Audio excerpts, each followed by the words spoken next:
Og for å starte med synkron undervisning, som da betyr at både den som underviser og den som lærer er aktiv samtidig, så, og da har vi eksemplene for eksempel med da undervisning i Zoom, og noe av det potensielle gevinsten der er det som ligger i den umiddelbare muligheten for dialog.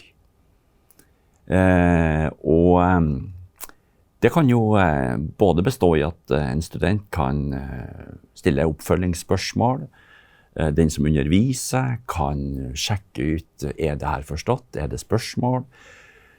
Men så tenker jeg at det er viktig å holde fast på at det her er en potensiell gevinst. Og det som er interessant, det er det som faktisk skjer. Fordi at også i en synkron undervisning, så kan den være så monologisk og så ensformig at det ikke inviterer til aktiv dialog. Og da er det på en måte bare et teoretisk potensial der. Sånn at det som faktisk skjer, som er interessant. Med å skape engasjement, deltakelse, og det her med å skape også en atmosfære som gjør at man opplever det med å møte andre, se andre, som positivt. En utfordring med synkronundervisning, det er rett og slett at studenten er avhengig av å klare å følge undervisers tempo. Sånn at hvis det går litt fort i noen svinger, i noen forklaringer, studenten detter ut et øyeblikk eller to, så kan det være noen huller i forståelsen der, som det blir litt vanskelig for studenten å hente inn.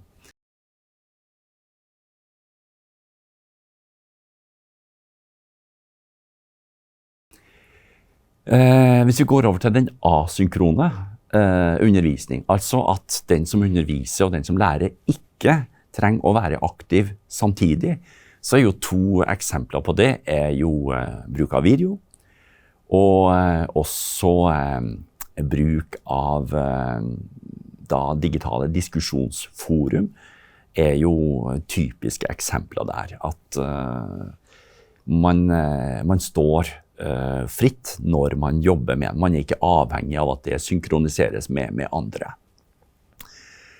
Og to potensielle gevinster der. Det ene er jo ganske selvsagt, det gir jo studenten større fleksibilitet. Man kan på en måte jobbe med lærestoffet og læringsressursene når man faktisk har tid. Og det andre, det er at det er knyttet til at man faktisk kan bruke den tida man trenger. Fordi at læring er jo en prosess som krever tid.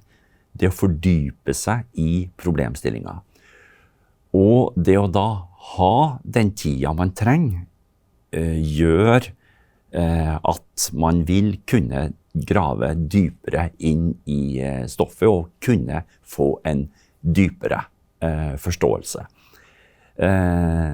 Det er studenter som jeg snakket med, sier at dersom vi opplever at det er en passasje som er en forklaring som er vanskelig, så spoler vi tilbake til å høre det igjen og ser det igjen, til vi begynner å få en klarere forståelse. Og det er ting man ikke like lett spør en foreleser om i en synkron undervisningssituasjon. Sånn at mulige fortrinn der, det er altså da det her med fleksibilitet, og at studenten har tid til å trenge inn i stoffet. Men igjen, det her er også bare et potensiale. Her er det også mye studenten sitt ansvar å realisere det potensialet. Det kan jo ligge en fristelse i å på en måte bare la en video surre og gå, uten at du kobler på ditt eget engasjement og sitter med en genuin interesse for å tilegne deg det som blir formidlet. Og det klart, du får heller ikke den på en måte, det nok en langt mer individuell prosess. Sånn at det med å utvikle relasjoner til de du studerer sammen med, og til underviseren, det skjer nok i mindre grad i en asynkron læringssituasjon.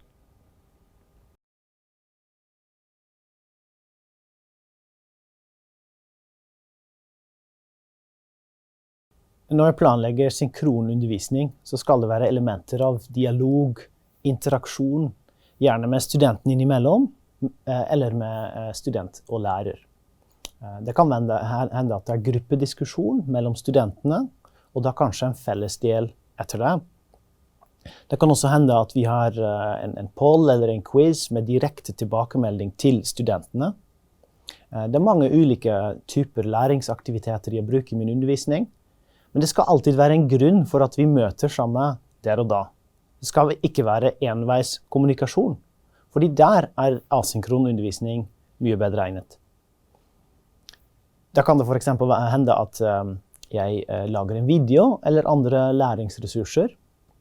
Jeg er veldig glad i tester også, som studentene da kan bruke når som helst, og så ofte som de ønsker. Og der fungerer veldig bra asynkron. Og det tenker jeg er viktig å få frem. Hver av de tilnærmingene har sitt potensiale og sine begrensninger.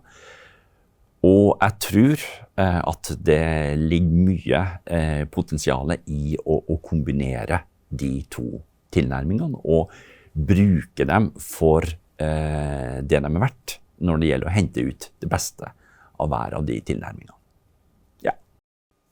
Sånn at jeg tror de to måtene å undervise på kan utfylle hverandre veldig. Jeg tror vi har gjort noen fantastiske steg på UiT ved å få liksom den store massen av undervisere til å se at det kan funke å gjøre mye digitalt, og det er mye vi ikke trenger å stå og repetere i auditoriet, bare for å gjøre det. Altså, det er mulig å spille inn noe, og det er mulig å jobbe med det på en annen måte. Og det tror jeg er, hvis vi noen gang skal si at det kom noe positivt ut av pandemien, så er det på en måte det steget vi har gjort der. Men så tror jeg at vi nå må ta oss tida til å tenke mer over hvordan gjør vi dette best? Hvordan får vi det best til å skje hvordan utnytter vi det som kan skje digitalt og ikke i sanntid best? Og hva må vi forbeholde de her møtene til å være? Hvilken type kunnskap og læring og aktiviteter er det som passer best der? For at studentene skal selvfølgelig tilegne seg mest mulig kunnskap, og det må jo være målet vårt.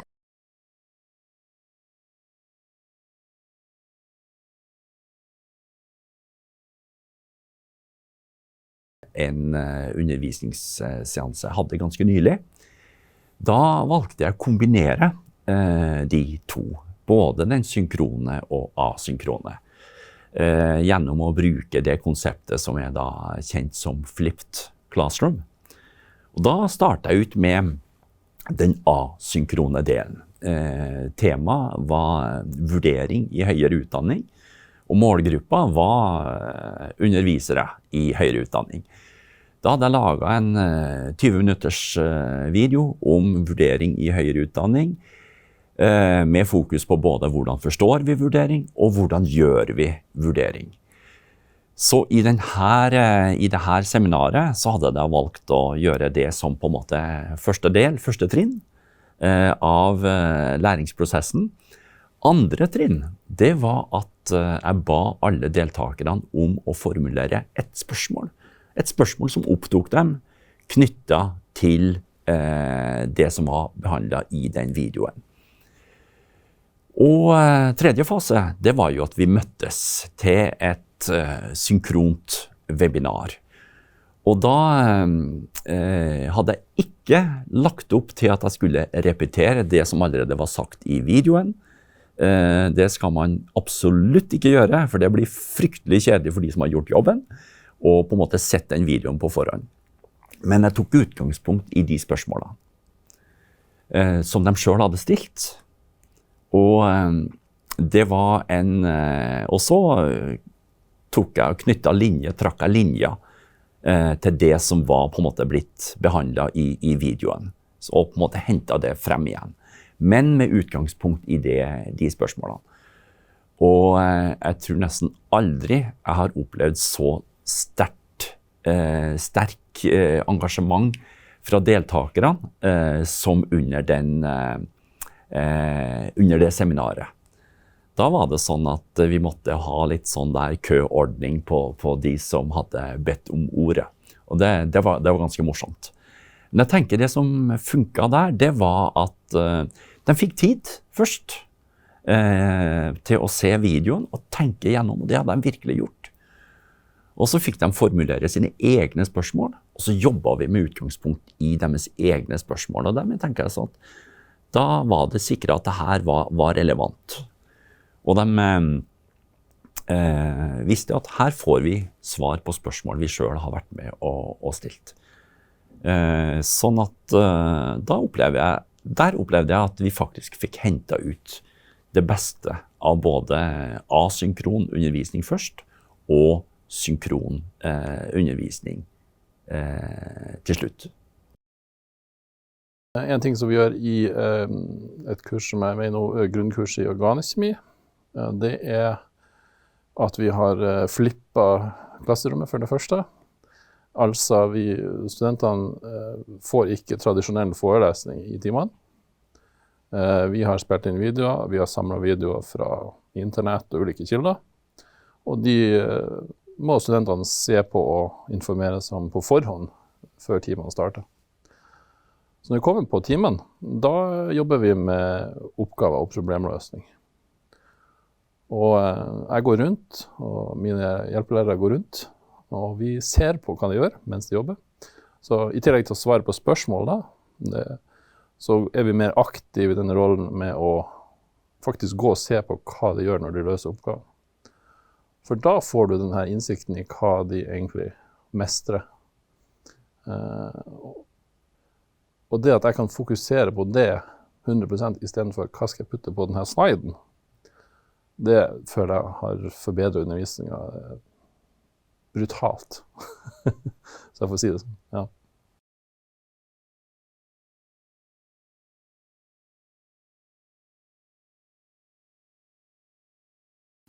Å rydde på de her fagsidene mellom hvert år.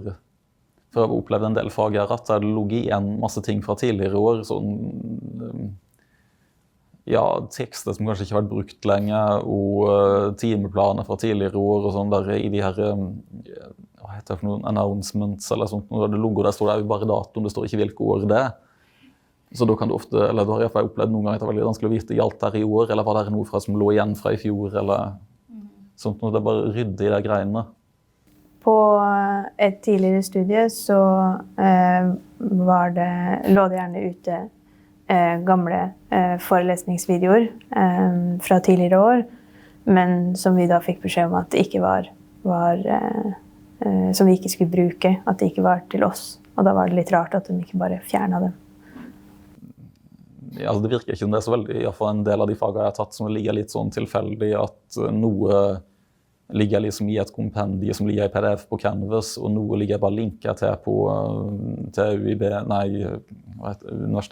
Universitetsbiblioteket. Og noe har vi fått på e-post fra foreleser, for det kunne ment at det var enklere, eller at ikke det var tilgjengelig andre plasser, eller sånt noe. Ja, jeg har ofte følt at sånn eldre forelesere har fått inntrykk av at siden vi er unge, alt er lett, som er på nett.